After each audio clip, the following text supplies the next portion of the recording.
Grandma, I'm hungry. What's for lunch? It was just before noon when my daughter, Emily, returned home with her son, Noah, for the birth of her second child. Noah, waving his hands excitedly, looked so adorable, and I answered with a warm smile. We're having Emily's favorite, omelet rice for lunch. Do you like it too, Noah? Yeah, I love omelet rice. Noah spun around, with his arms raised in a cheer. Just then, a loud crash came from the direction of the cupboard. Emily. When I rushed towards the sound, I found Emily leaning tiredly against a table, seemingly exhausted. Are you okay? As I stepped closer to support Emily, I saw something incredible happen in front of me. A small shadow moved quickly towards Emily and kicked her in the stomach with great force. What? Cough, cough. Emily doubled over in pain, and the small shadow stood defiantly in front of her. Noah. Shockingly, the small shadow that had kicked Emily was Noah. I couldn't believe my eyes for a moment, and when I got back to myself, I told Noah. Hey, Noah, what are you doing to your mom? Emily, are you okay? I immediately went to Emily's side and whispered to her. Yeah, I'm so sorry. I'm so sorry. I'm so sorry. For some reason, Emily kept apologizing desperately. Seeing the usually sweet and honest Noah kick his mother in the stomach was a massive shock to me. My husband, Jack, approached with a fierce look, having witnessed the whole scene. Noah, I'm not mad, but explain why you did that. Noah looked confused and said, What? It's discipline. Discipline. What does that mean? I am Kate Jones, supporting my husband, Jack, for 35 years, and this year, I finally reached my 60th birthday. We have one child, our 31-year-old daughter, Emily. I've dedicated my life to homemaking, focusing on household chores, and raising our child. Even though Jack worked, he always made time for Emily on weekends and before bedtime. Emily was the daughter we always wished for, and we showered her with all the love we could from the moment she was in the womb. Especially Jack, who had always wanted a daughter since we got married, lavished her with love. He gave her everything she wanted, from clothes and toys to snacks. And I later found out he had secretly taken her to arcades and shopping malls. Emily grew up honest and straightforward, without a rebellious phase, blooming like a sunflower with a bright and cheerful smile. She married at 28 and lived with her husband, Sam, helping to manage the family-owned restaurant in Sam's hometown. I had only met Sam's parents during the engagement and wedding, so our interactions were minimal. Sam struck me as serious but stubborn, yet the easygoing Emily seemed to soften his edges. We considered Emily our little girl, so we hoped to welcome Sam into our family rather than send her away. However, Emily spent days convincing us, pleading daily about Sam, until we finally agreed to let her marry and move out. After the wedding, Emily called us daily for a while. Dad, today I made a delicious beef and potato stew. I knew it, Emily. Emily's beef and potato stew is fantastic. The texture is just irresistible. Sam, he's a lucky man to be able to eat Emily's delicious homemade meals every day. But those carefree exchanges didn't last long, as the calls became less frequent, from every other day to once a week, then to once a month. At first, Emily seemed overjoyed, but as the number of phone calls decreased, she began to waver, saying that the restaurant is busy. Even when Jack tried every trick to keep the conversation going, he ended up getting cut off. When I messaged Emily, it was rare to get an immediate reply, and sometimes I didn't get a response at all, which was worrying. The birth of our grandson, Noah, was also announced via message. However, it wasn't until Noah turned 1 that Jack and I begged her over and over again and got to see our long-awaited grandson.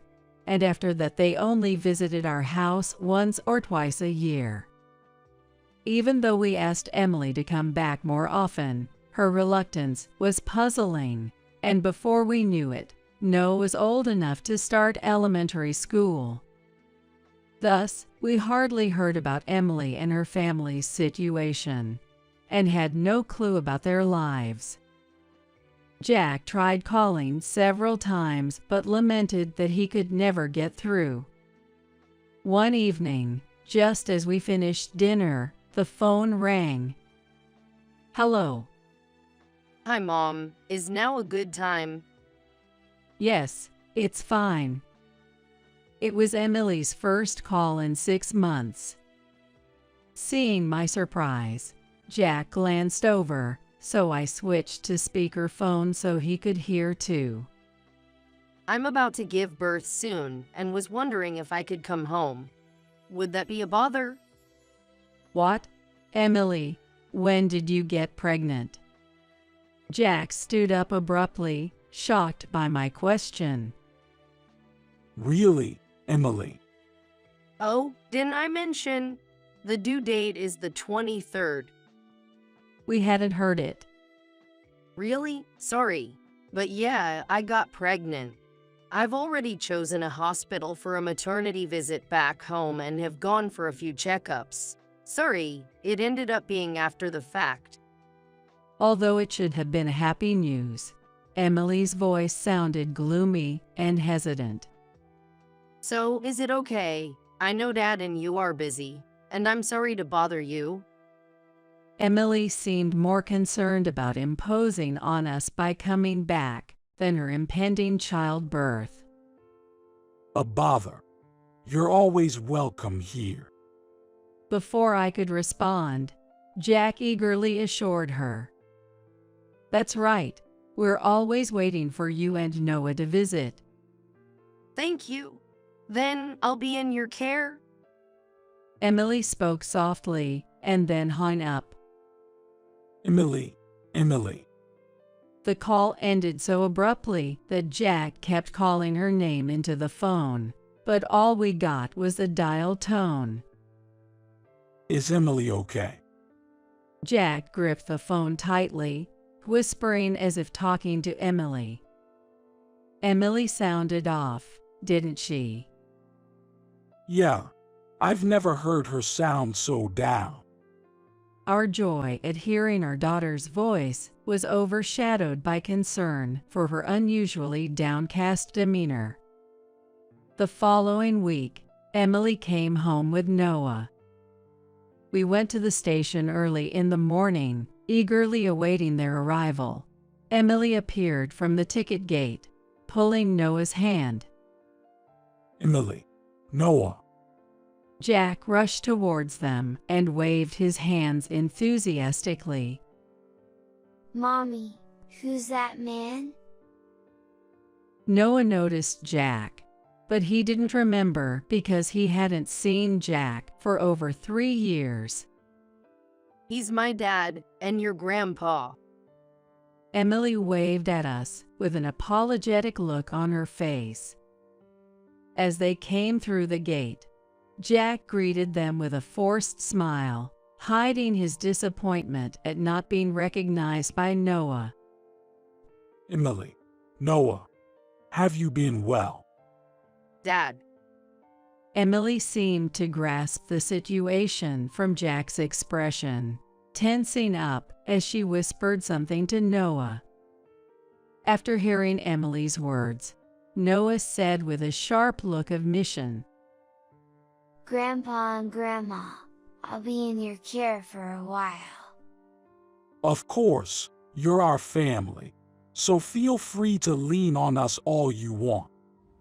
It was clear Emily had instructed Noah to say this, so Jack answered in a reassuring tone. It saddened me to think that Emily had become so considerate of us, her parents, without us knowing.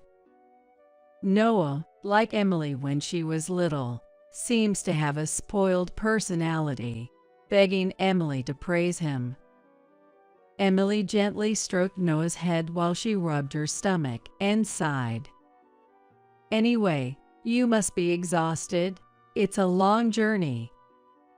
no, I'm okay. Yet, Emily's complexion was pale, and she looked even thinner than the last time we saw her. Emily, have you lost weight? Are you eating properly?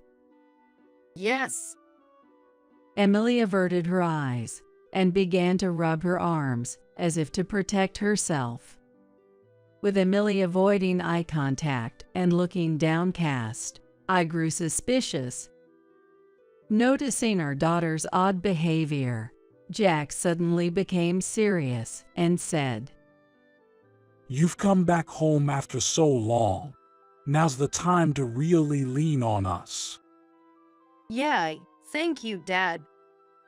But Emily's response was hesitant, causing Jack and me to exchange puzzled glances. When we got home and I was about to make some herbal tea to take a break, Emily came into the kitchen and said, I'll help you. Emily, you should rest. I can help you. I am okay. Emily forcefully grabbed a kitchen towel and began wiping the dining table, sweat forming on her forehead. You were a very spoiled girl. What happened all of a sudden? She had never once talked back to me, but now she seemed like a different person, turning her back to me. It's nothing. I've just come to understand the challenges of being a mom. While meticulously wiping the table, Emily spoke calmly, but she looked so frail I had to force her to lie down in bed. Mom, I am okay. Emily was lying down and saying in a weak voice, and I was worried about her. We're taking care of Noah, so sleep for a while. I am sorry. Emily used to be so bright, like a sunflower, but now she was trembling and seemed so small and scared. It's not I'm sorry. It's thank you, right? Yay, thank you, Mom.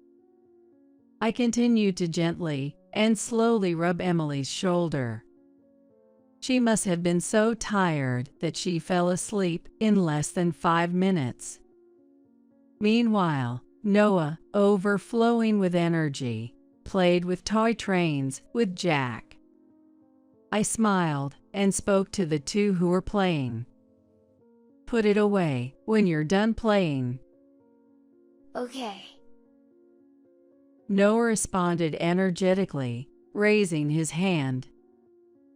It's very good of you to answer well, Noah. Noah is such an honest and good boy as Emily. I smiled, left Noah in Jack's care, and decided to go grocery shopping to prepare lunch. Today, I plan to make Emily's favorite omelet rice, trying to shake off the nagging anxiety. When I returned from shopping and it was time for lunch, Emily had just woken up. Did I sleep a lot? Yeah, you slept soundly. What should I do? For some reason, Her face turned even paler, showing a frightened expression. Is something wrong? No, I need to start making lunch soon. Without hearing me stop her, Emily went hauntingly to the cupboard. Her behavior was more suspicious than I had ever seen, filling me with an increasing sense of dread. Just then, Jack and Noah, tired of playing and hungry, came. Grandma, I'm hungry. What's for lunch? Noah's flailing hands were endearing, and I answered with a smile.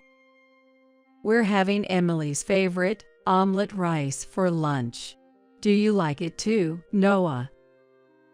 Yeah, I love omelet rice. Noah spun around with his arms raised in a cheer. At that moment, a loud crash came from the cupboard. Emily. Rushing over, it seemed Emily hadn't fully recovered, as she was slumped over, leaning on the table. Are you okay? As I stepped closer to support Emily, I saw something incredible happen in front of me. A small shadow moved incredibly fast towards Emily and kicked her in the stomach with great force. What? Cough, cough. Emily crumpled to the ground, with a small shadow standing defiantly in front of her. Noah. Shockingly, the small shadow that had kicked Emily was Noah. I couldn't believe my eyes for a moment, and when I got back to myself, I told Noah off. Hey, Noah, what are you doing to your mom? Emily, are you okay? I immediately went to Emily's side and whispered to her.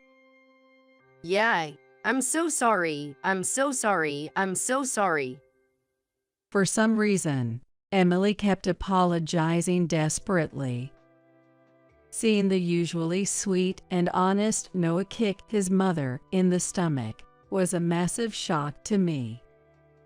Jack, having witnessed the whole scene, approached with a fierce look. Noah, I'm not mad, but explain why you did that. Jack was trying to remain as calm as possible, but it was clear he was struggling to contain his anger, his fists clenched. However, Noah looked bewildered. What? It's discipline? Discipline.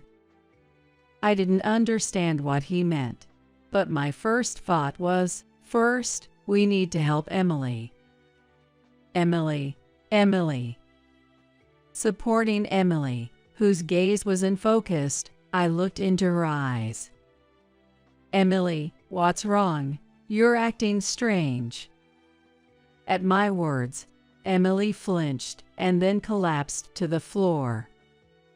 Emily, are you okay? Emily continued to breathe heavily while clutching her stomach. Emily. Gently touching Emily's back, my warmth seemed to reassure her, and her breathing slowly became more stable. Then the warmth of my hand seemed to make Emily's breathing calm little by little. I gently stroked Emily's back and watched Jack and his grandson. Noah was a good and obedient child, and I felt there must be some reason behind his actions. What's going on, Noah? With his face turning red and looking nothing like the person who had just been playing with Noah, Jack's angry expression made Noah look like he was about to cry. But Daddy said. At Noah's softly spoken words, Jack's eyebrows twitched. In front of Jack, who looked like a demon, Noah finally sobbed and continued his words. Daddy said, this is how to discipline Mommy. What do you mean? When Daddy's not around and Mommy makes a mistake, he told me to discipline her. Noah managed to say between hiccups. If I don't, Mommy gets in more trouble. That's unbelievable. Then Emily, coughing, managed to squeeze out her words. It's not Noah's fault. If we don't do this, Noah gets hit by Sam. With those words, the awful truth I had suspected became clear. You've endured so much. Imagining Emily enduring Sam's treatment alone, without anyone to turn to, brought tears to my eyes. I've been watched by Sam all this time. I couldn't say anything until now. Emily also started crying heavily. Emily, as well as Noah, and the baby will not be happy with Sam. Your mom's right. We can't forgive what he's done to our precious daughter. Emily's tears didn't stop, and Jack's words seemed to finally allow her to voice her true feelings. Dad, Mom, I want to cut ties with Sam. That's brave of you to say. Actually, I've been carrying a divorce petition that I signed, thinking of divorcing someday. When Emily revealed she had brought it even now, Jack immediately said, Let's call Sam over right now. But will he come? Sam always prioritized the restaurant and never listened to Emily, so she looked doubtful. Jack called Sam with a firm tone. Sam, come to our house right now. I couldn't hear Sam's voice on the phone, but Jack's voice made Sam look reluctant. Do you understand what will happen if you don't? Jack's forehead veins stood out, and his face turned red from the unfamiliar effort. We'll talk more when you get here. After ending the call, Jack looked frustrated. Are you okay? Yeah. I just need some water and a little rest. I passed the water to him, and he drank it all in one gulp, holding his head. After drinking the water, Jack felt exhausted and staggered down on the sofa. Noah sat quietly next to Emily, who still couldn't stand up. I clenched my teeth, bracing for what might happen next. Hours later, Sam arrived, his hair messy and dressed carelessly, with a sulky attitude. Seriously, I have work, and you call me over suddenly. Jack, slightly recovered, spoke up at Sam's attitude, which suggested he might attack Emily if we weren't watching. How could you do this to our precious daughter? Sam, sensing something, responded noncommittally and glared at Noah. Noah stood protectively in front of Emily, spreading his small body as wide as he could. I disciplined Mommy in place of Daddy, so don't be mad at her anymore. As Sam slowly moved towards Emily and Noah, Jack stood in front of them. If you take one more step, I won't hold back. Jack's voice, deep and resonant from his core, made Sam shake his head in frustration. All of you painting me as the villain, disciplining a poor wife, what's wrong with that? Sam, showing no remorse, glared at Jack with muddy eyes. That's why I hated spoiled princesses. Do you have any idea how much I've hurt my hands educating this worthless wife? While revealing his abuse of Emily without a shred of guilt, Sam remained utterly unapologetic. Standing next to Jack, I couldn't contain my anger any longer and said, Emily is pregnant. What if something happened to the baby? Even if she weren't, abusing your wife is despicable. Despicable, huh? It's Emily who's really despicable here, being so careless with housework and parenting. Sam started, scratching his head and saying something outrageous. Lately, I've been letting Noah do the disciplining. Just like his mother, he's completely inept. He casually mentioned abusing Noah if he didn't discipline properly, then taking it out even more violently on Emily, as if discussing tomorrow's weather. That's absolutely unforgivable. Jack screamed, realizing the unimaginable hardships our dear daughter had been silently bearing. Am I really that bad? I was raised this way, and making a fuss about this seems ridiculous. Sam revealed, apparently, his parents were complicit in his treatment of Emily. Give me a break. It's ridiculous that I'm being blamed here. Sam bit back, showing no signs of remorse and acting as if he was the victim. You thought I was listening silently. Finally, Jack's patience snapped. He disappeared into another room and returned with several documents. I don't care what happens in your family, but you're getting divorced from Emily. I thrust a sheet of paper at Sam. Sam looked at the document, raising his eyebrows slightly. The document Jack pushed towards him was the divorce petition signed by Emily. Before Sam arrived, Jack had taken custody of the divorce papers from Emily. Fine, I don't mind divorcing Emily.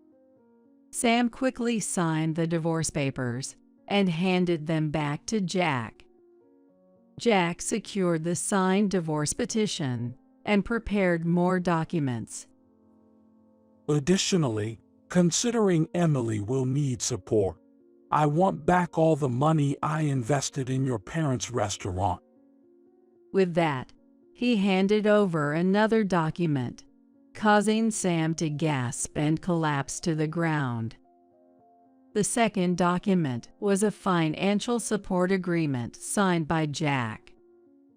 The document stated the total amount of money that Jack had helped so far, and that he might have to make a lump sum repayment depending on his wishes. Since Jack is the executive of a large company, he has given considerable support to Sam's parents' restaurant, which amounts to $100,000. Sam finally spoke after a moment of slumping on his back. I can't give up Noah as the heir, and there's no way I can repay that money. There's no way we'd let you off that easy. You have no compassion. I'm the man your precious daughter loved. I supported Jack because Sam was so selfish. After agreeing so readily to divorce Emily, you expect compassion and love.